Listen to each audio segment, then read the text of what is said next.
Good morning. Sorry, my dad just started making noise in the other room right when I started vlogging. So I'm having my coffee and doing my magnetic pulsing. We're about to head to the doctor in a little bit. I'll vlog as much as I can, but I don't like to vlog my appointments because I don't like to get distracted or the doctor to get distracted. And then also, I don't want the doctor to not say something because, you know, sometimes they just slip something out. You didn't hear this from me, but I found that this works really well.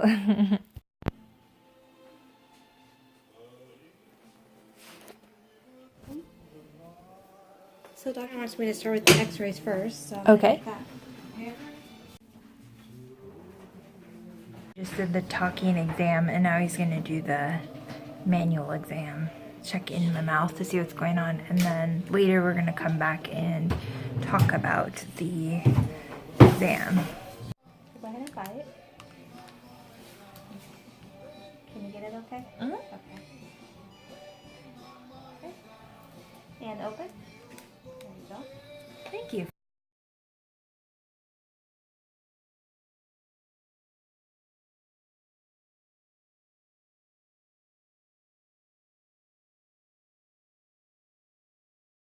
He did an exam on my mouth, head, and neck, and he found a few things that he thought were interesting. Interesting. Did he do the He was doing the home a couple of times. I don't know, but so he was holding my head and having me open my jaw, and my jaw opens on its own. But if I open my jaw without holding my head like this, my whole head moves. And he said this is from an injury. And then he found... We didn't drop... We promised we didn't drop the other. And then we found, I don't know, like all these spots in my jaw that were very specific and they were really tender. He was pushing on different points around my jaw in my mouth and finding that like they were really, really sensitive. And some of the things I didn't understand that he was calling out, so I'm not exactly sure what that meant. And he says, oh, yeah, and he says, teeth are really clean, teeth were just cleaned. And I said, I haven't had a cleaning in a year. And he's like, oh, when you said you went to the dentist, I thought you got a cleaning done. I was like, go me, because I've just been oil pulling and apparently that's been working. So I don't have any plaque buildup, which is amazing. And then we went and did the scan, which only lasted, it's a 14-second scan. It's not like a big deal or anything, but that scan will show more detailed images than the average one.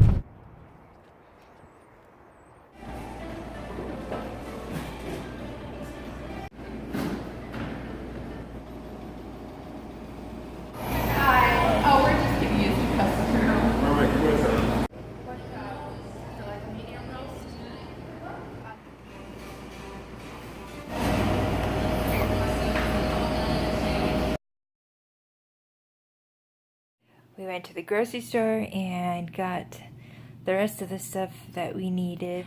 I am sitting in bed right now and I have my lemon water and my granola.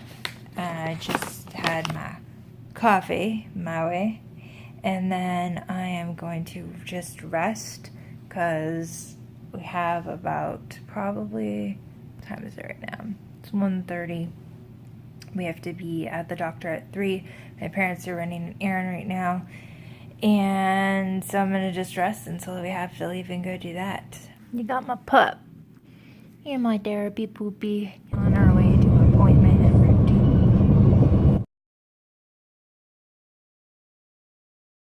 routine. Cavitations are really tricky, and that's why you won't find that much on the internet about them. They are controversial. That's a fact.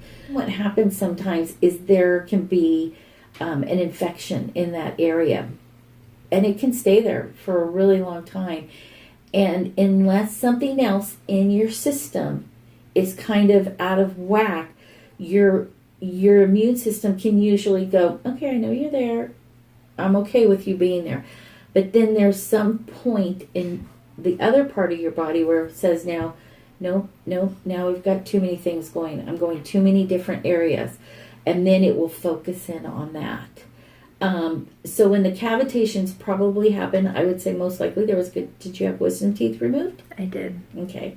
So what happens is when they go in and they take out the tooth and they clean it all out, the tissue starts to heal.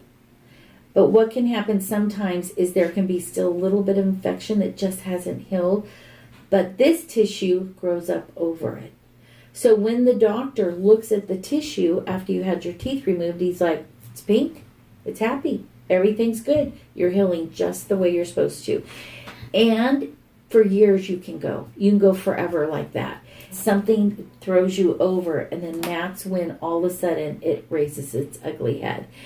And the infection is almost like in a tube.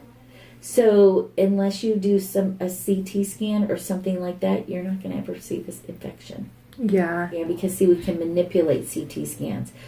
And you have to usually see a doctor who is familiar with cavitations, or they're not going to look in that area also. Actually, when we go to our conferences, there usually is more. When we were trained on it, the doctor that really trained us, he wasn't even a holistic dentist. But it's very controversial, so a lot of doctors kind of stay away from it. It's like Lyme. It's like Lyme. Yes. Exactly. A lot. It's tricky. So I did have some more pictures. So this is not the way the bone is supposed to be shaped. Through density, they can tell that in the imaging, they can tell that this is actually misshapen and is really soft in certain areas and is most likely dead bone and infection. I'm very tired, so I'm just going to let you guys know that I am going to be doing surgery, but not now. First, I'm going to be doing another series of things, which I will explain tomorrow, and the injectable prolotherapy and ozone therapy are often used together. It involves injecting combinations of procaine, anti-inflammatory medications, homeopathics, vitamins, minerals, proliferolates, and ozone oxygen gas into degenerated or injured joints and into an area of pain. Now, this doctor is a holistic doctor and only uses natural injectables, and one of the ones he had mentioned using was folic acid, and then I told him that I have the MTHRF gene, and so we're not going to be using that on me, but I am going to be getting it tomorrow. So I'm excited for that because it's supposed to have some instant pain relief, so I'm really looking forward to that. The injectable tomorrow, and then I will be coming back for surgery, which is going to be another step in this process. So I am going to sign off for tonight and hopefully get this just put together for you guys real quick. And I'll see you tomorrow. All right, bye.